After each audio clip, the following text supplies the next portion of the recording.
sa i takon paqes dhe po i tërheqërat sfarë. Është shumë e rëndësishme për rjedhoj që ne të kemi unitet absolut me aleatat tanë dhe do ta diskutojmë këtë edhe sot për të qenë të qartë që duhet ketë një pushim për të qenë të qartë, po ashtu që nëse nuk veprojmë së bashku për sanksionet nuk do të ketë pushim, por për mua kjo është e qartë. Me që Putini nuk e do seriozisht paqen, po i tërheq gjërat sparë, ndaj sot është një mundësi e rëndësishme vërtet për punuar me kolegë për të siguruar që të jemi të bashkuar tërësisht dhe presidenti Zelenski do të jetë këtu, kështu që do ta diskutojmë me të. Për pjesën e rivendosjes të Brexitit, si po shkojnë bisedimet.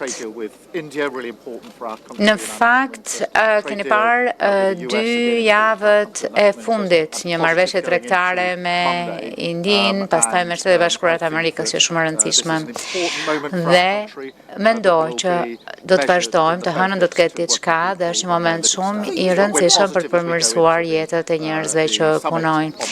Dhe kjo në fakt është shumë pozitive edhe duke pritur summitin e së hënës. Faleminderit shumë.